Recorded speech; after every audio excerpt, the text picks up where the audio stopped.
In today's video, I'll discuss who I believe will be the top 4 Ruckman, I'll rank them in order, and then following that, I won't spend too much time on each player of the 4 players. I'll speak about what I'm thinking for the strategy for the Ruck line this year, and we have to really think about it, I think, this year, because it's not as simple as Gawn and Grundy. I've gone away from Gawn and Grundy, I think 2 years ago, or 2020 actually, and that went really poorly. So we'll speak about that after, but yeah, the Ruck line is not one to just be lazy about, if that makes sense. Something that you really got to think really hard about, because consequences for stuffing this line up are pretty bad. So yeah, we'll speak about that after I speak about all 4 players that I'm going to list. So the first player who I think will be the highest scoring ruck in the league, or the players I want when my team is finished, Sean Darcy. So it's worth noting that probably will play with Lloyd Meek, doing well in the preseason. The average of Sean Darcy with Meek in the team in the last 4 rounds, not including round 23 when Darcy was injured, but the other 4 games he played with him late in the season, he averaged 120, which is pretty encouraging. Not the 130 that he averaged for, it looked like he was going to average, without Meek, but still 120 is quite a solid average. Durability is always an issue with him, always has his knee taped up. In terms of his preseason, you kind of see him on social media doing the training with the Body Magic, the TikTok personal trainers. He seems like someone you read about, works really, really hard. So that's really encouraging. So he seems like a good character off the field, head screwed on right. So it's a hard one though, because his durability will always be an issue. It looked like he was going to be subbed off 3 or 4 times in 2021. So at the same time, there's problems with other picks, which is part of the reason why Darcy is currently in my team. I'm not even sure he's in full training. I did read a tweet where he is slowly building up or progressing into round 1, but maybe that's just a management thing. So with him, so I think pretty confident he'll score well. The durability is quite an issue here, so is a bit cheaper than Gawn as well, which kind of helps. So Darcy is my R1. Again, towards the end of the video, we'll speak a bit more about strategy and what happens if he gets injured, but nonetheless, I'll probably start with Sean Darcy. I'll need to be convinced otherwise in the preseason, but as it stands, Darcy scoring is unbelievable. Contested marking as well, unbelievable. 2 a game, which probably explains why he scores so much better in Supercoach than other formats. So the next player I have is Brodie Grundy. When I was doing the club previews, I did mention when comparing Gawn and Grundy, Gawn is on another level to Grundy. They were even for probably 2 years there, but Gawn is a lot better. But Grundy, I believe, is probably better age. I think he's around 27, 28. Having a great preseason. Maybe had motivational issues in the past. Still turned up and played really well, but not to the level that he can play at. But yeah, all I'm reading in the preseason, but it's back to the old Grundy. Stand out in training, trim down, covering the ground a little bit better in intra-clubs. Does Darcy Cameron affect him? Maybe a little bit, but nonetheless, I think he's still a solid 115 to 120 player. I'm not sure he's anything more than that. One of the main things is his time on ground used to be high 80s or 90, around that mark, and now it's low 80s. So we'll see what his time on ground is in the preseason. Generally, Grundy has performed very poorly in preseason games, just because probably doesn't have to try as hard, but that is one thing to note. So maybe I'm probably expecting the same time on ground as 2021, low 80s, maybe a tad more, but that will definitely limit his ceiling to, I don't think he can get back to that 130 unless he gets his time on ground back up. So look, Grundy, probably the most durable ruck we have here, even though he missed a few games with a neck injury last year, a bit of a weird one. I feel pretty happy to lock in Grundy. I was at the end of last year, because he had a really poor last month. I was kind of hesitant to pick Grundy, but from what I'm hearing in the preseason, really encouraging signs. So happy to pick Grundy this year. The next player I have is Max Gawn. The only thing to really say on Gawn is we know what he is. He is 30, but Rucks can perform pretty well at 30, 31, 32. We've seen Goldstein do really well. Nic Nat's around that age as well. He's been doing really well. But as we know, the Luke Jackson factor. With Luke Jackson in the team, his average has dropped to 113, I believe it is. So in the second half of the year, when Jackson took a bit more responsibility. So it's hard to justify paying 657k for someone who's going to drop that far. So yeah, I find it very hard to pick Max Gawn this year. It could even get worse in terms of how much ruck time Jackson gets. We actually saw Jackson get more ruck time or attend more stoppages than Gawn, or not more than Gawn rather, but more as the finals progressed. So could that be even worse news for Gawn? Potentially. Still a star player, unbelievable around the ground, showed really good forward craft as well. So super fun to watch Gawn, but we saw at times in 2021 where he just wasn't scoring and he'd have a quarter of scoring nearly zero. It happened a few times, and I had him captain a few times as well, so I was a little bit worried there.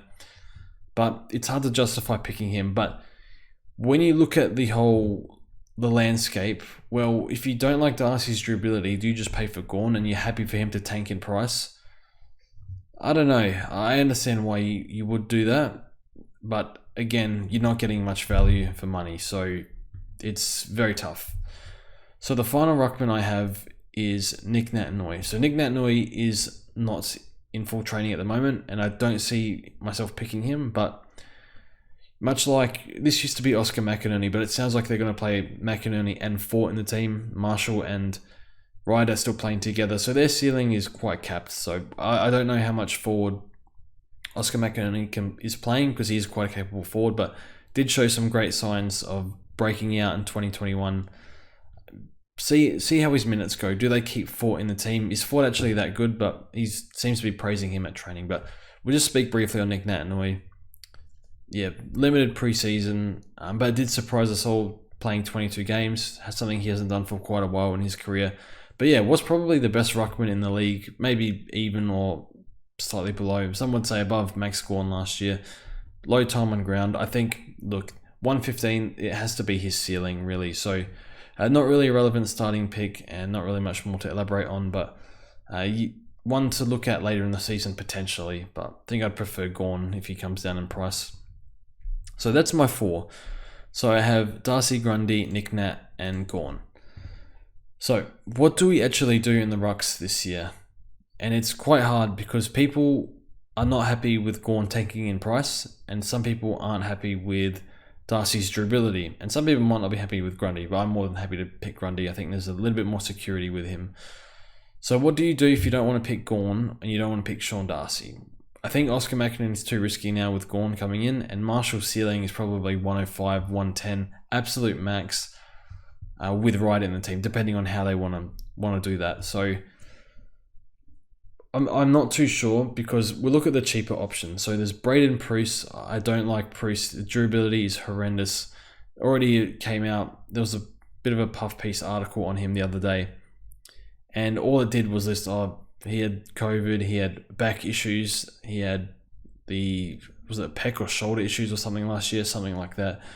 So yeah, I had a bulging disc late in the year, which was just out of the blue, just another injury that probably people didn't realize that he had. So with these cheaper ruckmen, I think the most important thing to understand is there's no real outs for these players if one of them goes down, because apparently Max Lynch, looks like he's second to Reeves at the moment from training reports. There's also some rookie rucks I'll get into in a second, but you need Pruce to play 8 games in a row, roughly, and then hope that the ruck you want is at the right price and that you don't have other issues going on in that round. It has catastrophic potential for your team if things don't work out. I tried it with Naismith. Durability was horrible, and it just was really, really bad. The 1 week that I wanted to get my R2 to Max Gawn, my ruck scored 30, Gawn scored 180, and that was my season. So I don't want to risk putting myself in those sort of situations. But yeah, you got to look at Pruce from a job security point of view, from a durability point of view. Yes, he can score points, but it's not just about points. It's about what happens if things go wrong. Okay, so what if you want to start Pruce and it looks like there's a decent R3 option? So Sam Hayes is there. I think he second most hitouts in the SANFL. The first player for the most hitouts was the Crows backup ruck. I think his name's Strawn, if I'm pronouncing that correctly, who's actually a pretty good ruck and could threaten Riley O'Brien's spot, in my opinion. So from what I've read, the other one is Jack Hayes, who is a 102k rookie who will be added soon as he signs for St Kilda. Sounds like he will. So if Jack Hayes plays, his scoring was unbelievable in this NFL. But does he play round 1 for St Kilda? And I'm not actually 100% sure if he's going to be a ruck, but I did read an article where he's going to be a ruck forward. So that's one where I think you could probably field him given how he scored. Sounds like he played ruck forward, I guess, because he's ruck forward. But yeah, to score that well, it looks like midfielder numbers the way he scored. So yeah, posted massive numbers in the SNFL. So Jack Hayes is one that we want to get a read on. The other one is probably Charlie Comben. And Charlie Comben is an injury-prone ruckman with a bit of competition for his spot, but it sounds like North have been wanting to persist with him for a while now, just had injuries, but I think he's having the best preseason he's had. Given his role, plays for a key forward in a bottom team, injury-prone. Someone I'll pick at R3 if there's no one else, but there's no way I want him on field depending on him to be fielded every week. Just issues left, right, and center. So the only alternative for me of other than Darcy and Grundy, I think, is if Jack Hayes even gets ruck eligibility. I have a look at him potentially, and then run Comben R3, Jack Hayes R2. Even then, that makes the stomach twirl a little bit worried about that. But something that we'll assess over the preseason. So not even sure if that's exactly going to go that way once he gets signed, if he gets ruck status. But that's what I've read. So for me this year, there's no way I'm picking Bruce. The plan is go Darcy, Grundy. If something happens with Darcy, grab Gawn, who'll probably be in mid to low 500s, and then be done with it. So yeah, anyway, thanks for watching the video. I hope this video helped with the rucks. Let me know what you're thinking in the rucks. And yeah, we'll see you guys soon.